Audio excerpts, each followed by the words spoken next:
గత 15 రోజుల నుంచి ఇబ్రాహీంపట్నం, కొండపల్లి మున్సిపాలిటీ కార్మికుల సమ్మెకు మద్దతుగా జనసేన పార్టీ సీనియర్ నాయకులు దేవాభక్తుని నాగబాబు మద్దతు తెలిపారు. ఈ సందర్భంగా నాగబాబు పారిశుద్ధ కార్మికుల సమస్యల పరిష్కారం కోసం మాట్లాడుతూ గత 15 రోజులుగా జరుగుతున్న సమ్మెకు ప్రభుత్వం ఇకనైనా స్పందించి పారిశుద్ధ కార్మికులకు న్యాయపరమైన కోరికలు పరిష్కరించాలని అన్నారు. ఈ కార్యక్రమంలో ఎంసీపీఐయు నాయకులు గొల్లపూడి ప్రసాద్, జనసేన నాయకులు సిరిపురం సురేష్, దారపరెడ్డి నాగభూషణం, ధనంజయ్ తదితరులు పాల్గొన్నారు.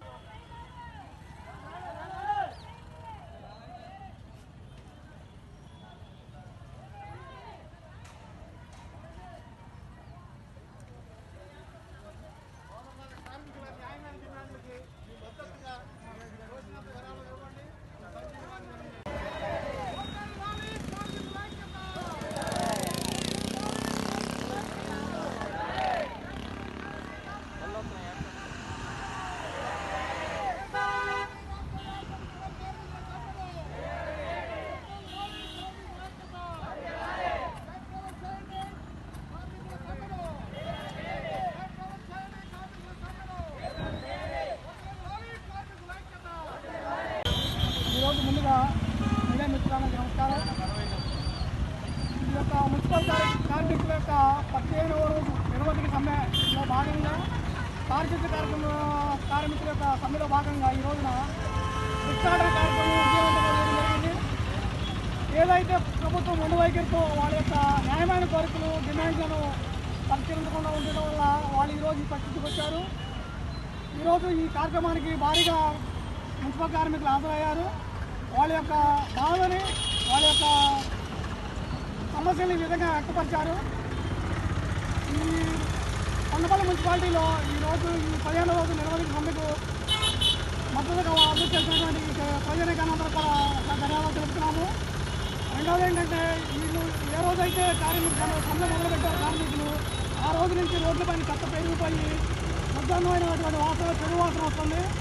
గవర్నమెంట్ వారు, ప్రభుత్వం వారు వెంటనే ఈ యొక్క సమస్యను పరిష్కరించి వారికి న్యాయమైన కోరికలు నెరవేర్చాలని ఈ మీడియా మిత్రుల కోరికను మేము తెలియజేస్తాం. మిత్రులారా, ఈరోజు 14 రోజుల నుండి 15వ రోజు జరుగుతుంది మున్సిపల్ కార్మికుల సమ్మె. కేవలం మున్సిపల్ కార్మికులు ఈరోజు సమ్మె చేస్తున్నారు అంటే హెల్త్ అలవెన్స్ 6,000 రూపాయలు, వాళ్ళ శాలరీ 15,000 రూపాయలు మాత్రమే ఇవ్వడం జరుగుతుంది. మరి వాళ్ళు చేసే చాకరీ ఎవరు చేయలేని చాకరీ, వాళ్ళు పడే కష్టం సామాన్యంగా ఎవరు పడలేనటువంటి కష్టం, అందరూ తీసేటువంటి వ్యర్థ పదార్థాలు వాళ్ళు మరి పరిశుభ్రం చేసి అక్కడ లేకుండా రోడ్ల మీద ఇళ్ల మధ్యలో లేకుండా చేస్తూ ఉంటే ఇవాళ వాళ్ళకి 15,000 రూపాయలే శాలరీ ఇస్తున్నామని చెప్పేసి సరైన విధానం కాదు. హెల్త్ అలవెన్స్ ఎప్పుడు ఉండవలసిందేనని చెప్పేసి రాష్ట్ర ప్రభుత్వం 3 దఫాల చర్చల్లో కూడా వాళ్ళు చేసింది కానీ చెందింది కానీ నిరకాలయాపన చేశారు. మొన్న 6వ తారీఖు నాడు 4వ దఫా చర్చలు జరిగినప్పుడు రాష్ట్ర ప్రభుత్వం చెప్పింది ఏంటంటే హెల్త్ అలవెన్స్ 6,000 రూపాయలని అలాగే 15,000 రూపాయలు శాలరీని కలిపి 21,000 రూపాయల శాలరీగా ప్రకటించారు. అంటే పేరు మార్పు వచ్చేది 21,000 రూపాయలే. ఇది సబబు కాదని చెప్పేసి రాష్ట్ర ప్రభుత్వాన్ని, ఆనాడు చర్చకు వచ్చినటువంటి బొత్స సత్యనారాయణ గారిని, మరి రాష్ట్ర ప్రభుత్వ సలహాదారులైనటువంటి రెడ్డి గారితో కూడా మేము మాట్లాడటం జరిగింది. ఇందులో ప్రిన్సిపల్ సెక్రటరీ శ్రీలక్ష్మి గారు కూడా హాజరవడం జరిగింది. మరి శ్రీలక్ష్మి గారు చెప్పనివ్వండి, ప్రభుత్వానికి గమనించినటువంటి వాళ్ళు చెప్పనివ్వండి, వాటి ఇచ్చిన నివేదికలు ఒకటి ఉంది. మేము ఇంతకంటే ఎక్కువ అంటే మంచి వరకు మేము అన్నాం, హెల్త్ అలవెన్స్ కంపల్సరీగా మీరు ఇవ్వాల్సిందేను, లేదనుకుంటే శాలరీని పెంచి హెల్త్ అలవెన్స్ మామూలుగా ఇవ్వండి చెప్పేసి చెప్పడం అనేది జరిగింది. శాలరీని పెంపొందించేది లేదని ముందుగానే అందరికంటే ముందు ప్రభుత్వం నుండి మీడియా దగ్గరికి వెళ్ళి సక్సెస్ అయిపోయిందని చెప్పారు, అంత అయిపోయిందని చెప్పారు. పచ్చి అబద్ధం కొనకనే ఈరోజు ఉద్యమం సాగుతుంది. నేటికైనా సరే ప్రభుత్వం స్పందించి ఇంజనీరింగ్ కార్మికులకి 21,000 శాలరీ పెంచాలి, శాలరీతో పాటు అలవెన్స్ ఇవ్వాలి. ఎందుకంటే ఇంజనీరింగ్ కార్మికులు పంపుల దొడ్డం కానివ్వండి, కలెక్టర్ స్టేషన్లో కానివ్వండి, మరి విజయవాడ లాంటి నగరాల్లో అంటే డ్రైనేజీ ఉంది. మరి ఆ డ్రైనేజీలోకి పోయి చేయడంలో ఇంజనీరింగ్ కార్మికుల యొక్క పాత్ర ప్రధానంగా ఉంది. అది ఎవరు చేయలేనటువంటి దాన్ని కూడా ఈ రకమైన ప్రభుత్వం మొండి వైఖరి అవలంబిస్తుందని చెప్పేసి చర్చల్లో సభాముఖిగా మేము చెప్పినప్పుడు వారు చెప్పింది ఒకటే ముక్క, నేను 21,000 తీసుకొచ్చాం, ఒకసారి 6,000 పెంచాం, వేరే అలవెన్స్ లేవు ఇంజనీరింగ్ కార్మికులకు అన్నారు. మేము అందుకు ఒప్పుకోలేదు.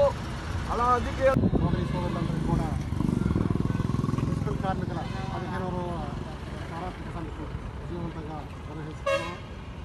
ఇది ప్రధానంగా సమాన పనికి సమాన వేతనం ఏంటి ఈ కార్మికులను పర్మిట్ చేయాలని చెప్పేసి ప్రధానమైన డిమాండ్లలో పరిష్కరించడంలో ప్రభుత్వం అవసత్వం వహించి కాలయాపన చేస్తుండటంతో పట్టణంలో దుర్గంధం వ్యాప్తి చెందుతుంది.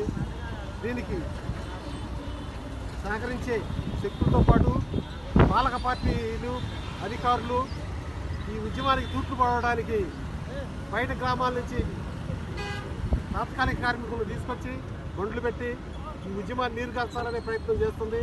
ఇది సక్రమమైన విధానం కాదు. ఖచ్చితంగా పౌర సమాజం కూడా స్పందించి నిత్యం మన మధ్య ఉండి మన గ్రామంలో పారిశుధ్యాన్ని పర్యావరణాన్ని కాపాడే పారిశుధ్య కార్మికుల కనీస వేతనాలని అమలు జరిపేలాగాను ఇవాళ పెరిగిన ధరలకు అనుగుణంగా వాళ్ళ శాలరీలు పెంచాలని ఏ సాఫ్ట్వేర్ ఇంజనీరింగ్ కూడా తీసిపోని చాకరీ చేసేది పారిశుధ్య కార్మికులు. కరోనా కాలంలో కూడా కరోనా వారియర్స్ కోవిడ్ వారియర్స్ అని చెప్పేసి సన్మానాలు శాలువాలు కట్టారు తప్ప వీళ్ళ జీవన స్థితి మెరుగుదలకు ప్రభుత్వాలు పాలక పార్టీలు ఖచ్చితంగా ఏ రకమైన చిత్తశుద్ధితో వాళ్ళకి న్యాయం చేయలేదు.